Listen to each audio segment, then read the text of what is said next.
Welcome back to Animal Crossing New Horizons. I'm dear darling, and should we see what's going on our lovely island of Fawnhallow today, where we'll be relaxing as per usual. Seems like the volume's all fine, so headphones off my head. But yes, we had D&D today. It was basically the last session that we've had before just a break, a two week break, resuming on the third week. Mainly because for one of the weeks I'm on holiday, and you know, I sort of do a thing now where whenever I have a break, I take at least 2 weeks off. I think that's probably better. 1 week doesn't feel like enough sometimes. So, good evening, everyone. Right now in Fawnhallow, it's 11:50 PM on Monday, August 18th, 2025. At least it feels a bit better to me to take like a slightly longer one off than have shorter ones more often. So, you know, it's kind of like I think it's like every 2 months I'll take a 2-week break or something. I think that's probably how it's worked out. Yeah, anyway, it's good timing because like this session, it was a bit strange to start off with because it was certainly a lot more chaotic than I expected. It was definitely like they were doing an infiltration and then something went a little bit wrong. Not like catastrophically wrong, but you know, at least from my perspective as a DM, I'm just sort of like, oh well, okay, you find yourself in a difficult situation, you tell me how you're going to get out of it, essentially. It's kind of like a sort of like open problem solving one, which is, you know, it's a pretty common situation as a DM, I think. Where it's like, well, you got yourself into this mess, you convinced me that you can get yourself out of it, essentially. So like, I don't know exactly what we're going to do, but it's open to possibility. I think it was good, like, it was very funny because like from a meta level, like it was very strange, but from like an in-character level, it makes perfect sense. Like one of the characters doesn't really know what's happening, hears something and like, it's like, okay, that must be my other party, they must need help, goes over there, and it's sort of like, okay, I'm not exactly sure how best to help, and then I think the party was a bit on different pages of exactly what they wanted to do, which made it a very amusing sort of situation. And like, you know, this isn't the party which I say does as much like completely mind-boggling sort of things compared to the other party.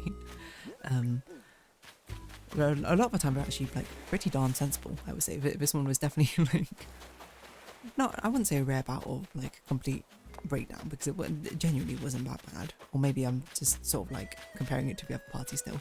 It was definitely weird, I would say, but at the same time it was not like they didn't completely ruin everything. They've certainly raised some alarms, I would say.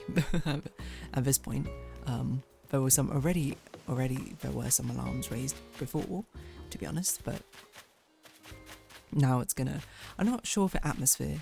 I think, well, okay, I was saying I think because I was gonna like retract on that, because in case anyone's watching, but perhaps unsurprisingly, I think the atmosphere might change a little bit here.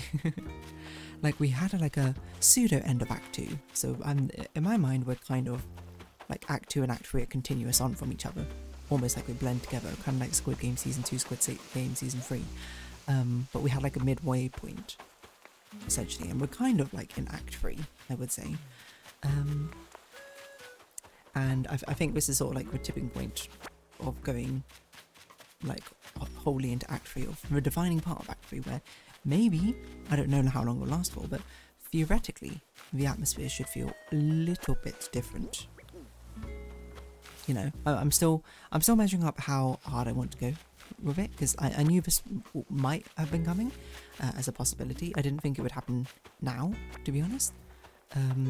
But basically they've gotten like a pretty big reveal from their investigation, so very much worth it, the investigation, the infiltration in the end. They got like pretty big damning evidence. They don't know how, I don't think they have the entire full story, but they have a lot of the story, to be honest. I wouldn't be surprised if outside on meta level that they've put together, you know, what the actual, this part of the story is, which they didn't know before. But at the very end there was a big reveal, which I don't know if I did it justice in the way I wanted it to in my mind, because it is going to be a big reveal. Like we don't know exactly what it means, but I think they can guess. Well, basically has some crazy implications, and ties a few things that they've been investigating before sort of together in a way. But it's also like, it's a bit difficult to sell it, because I was also like, I was conscious of the time, because I was like, we're really cutting up to the end here, and it's like this would be a really good place to round off because it's sort of like a good cliffhanger. Basically, the way I would describe it is they did this infiltration, and there was a bit of focus on this box, which, you know, in my mind I was like, they might see it, they might not. If they do want to at least find out what's inside of it, it's going to be kind of difficult, which kind of triggered the whole the plan going a bit south. But one of the players did manage to get it, not without being noticed, of course. I did warn him at least the way that he was going to do it was going to be insanely difficult, but he was just like, nah, I'm just going to do it straight. Which, from my perspective as a DM, you know, I'm always like, okay, this is the overall plan of what you want to do, tell me how you want to do it. Because in my mind, I'm like, if you give me good reasons that you make it easier for yourself, I will decrease the difficulty on my end, like in my head. Or if you do it like significantly enough, I will give you advantage, essentially. But if you want to commit to it and just be like, no, I don't think my character will do that, we'll just play it straight, then so be it. But he basically just tried to steal this box straight out from the NPCs, like about when it was like a meter away from the NPC. It was crazy. He escaped, mainly because monks can go real fast. And also he passed her 2 saving throws. But you know, it definitely would have been very like also a very good ending point if he did get caught, but he didn't. And another player got evidence at the same time and also had a very close call. They literally survived on 1 HP. No joke. And I actually could not believe it, because so many things had to go right and wrong, I suppose, in one way. Because they basically were like, but they knew what they were signing up for, like, by staying as long as they did. So I was like, okay, you basically had to pass 5 stealth checks in a row. Which it could have been as low as 2, to be honest, if they like went earlier, essentially. But you know, I think, wait, no, was it 3? I can't remember if I decided it was 2 and 3, and I gave 1 +1 because they stayed, and +1 because everyone was on high alert, and +1 for the distance that they were, something like that, I think. I don't know, a lot of that you had to improvise in a moment as a DM. And they failed the second one, which led to an escape sequence. But my word, like how close it got. 1 HP escape. But yeah, I feel like I'm not sure if I gave it the justice I wanted to, because I was kind of like trying to sort of like not hurry it to the end, but make sure we actually got to that point. So I was like, reconvene, and like, we'll do the conversation next time, that sort of thing. And then I was just like, I don't actually know how I'm going to lead into this conversation. But the DMPC was just like investigated and went, oh, and grand reveal. Essentially. But I mean, they all went like, whoa, what? Which is kind of the point of the grand reveal. So now they have a few weeks to sort of mull over what on earth that means. It really was like a session for grand reveals, because there's another sort of grand reveal. I've given like a way that the party communicate between each other across the campaigns, and this is the first time I think like really key information has been sent across in one way. As I say, the information that they can get from the other campaign is always information that they could get from their own campaign. It's just they could get it earlier from the other campaign, and this is a time where they've got it earlier. Not significantly earlier than what I expected, but certainly earlier nonetheless. And it's interesting to see their reaction, because they were also like, whoa, what the heck, did the other party actually just give us something useful?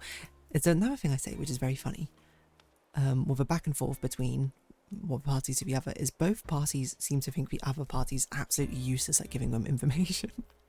Which I find genuinely hilarious.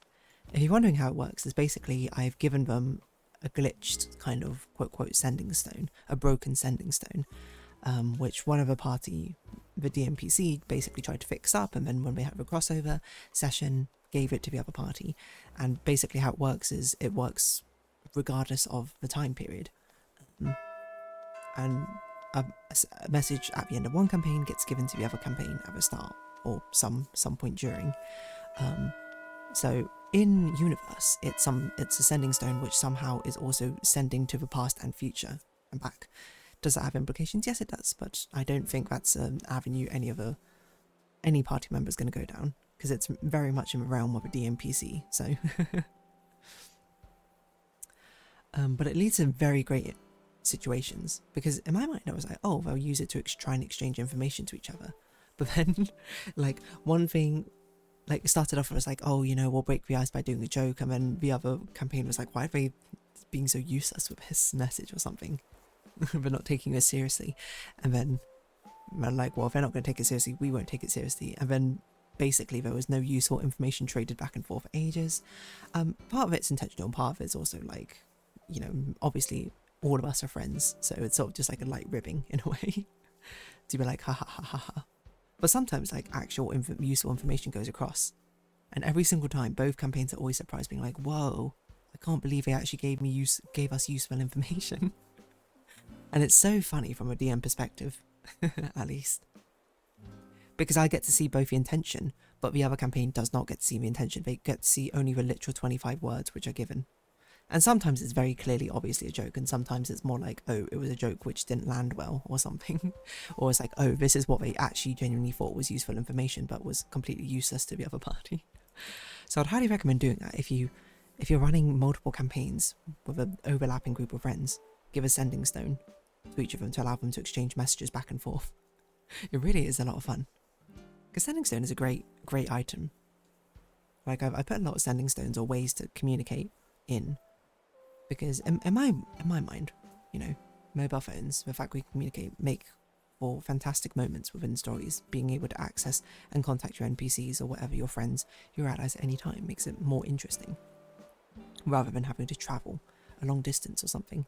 So one of the group has a lot of sending stones, and the other group they don't have as many sending stones. They have the opportunity, certainly do, but they've not had as much reason, mainly because they have a lot more teleportation access. But they got the cooler sending stone, which is a magic mirror, which is basically a video call. Yeah, it genuinely is one of the coolest items, I thought. And I was considering giving more out, but I'm like, no, this would be quite advanced magic. I don't think this would be something that would be very frequent. But yeah. Sending stones. Fantastic little items. Especially with a restriction of 25 words.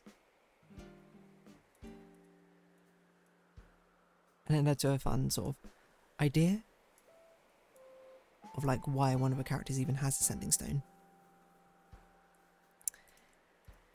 or why one of the campaigns have so many sending stones in the first place.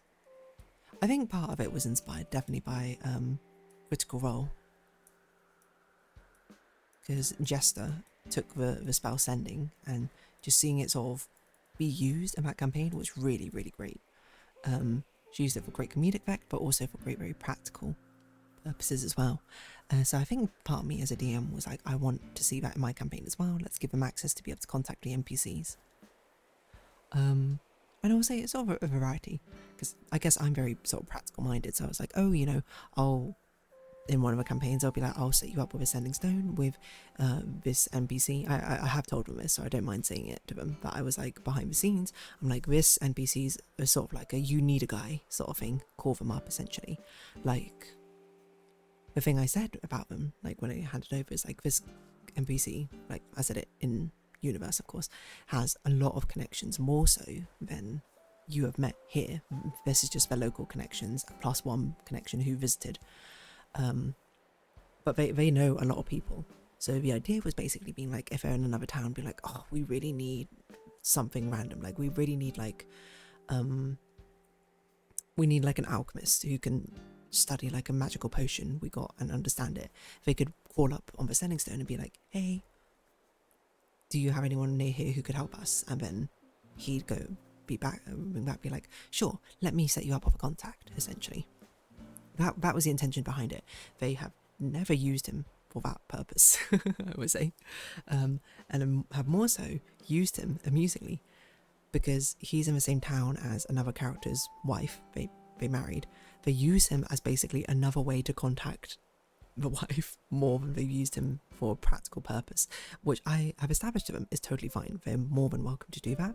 And I think they told me it was like they didn't think this character had that like level of connection. But so we're both happy with it, like the way it's at right now. Even though it wasn't my intended use of the thing, I think it's still quite amusing. And they know like they can contact him if they need to. But a lot of times they don't seem to need to, or they want to solve it out themselves. And so I'm like, more power to you. If that's how you want to do it, that's how you want to do it. The other group also had a similar sort of thing, but it sort of changed because the dynamics of the group changed. More so that like I gave them that magic mirror to like not a super, well, I mean, she's a pretty good wizard to be honest, to get like insights into like magical things. I made it a magic mirror because I was like, a lot of the times you'll probably want to show them something so she can make a judgment.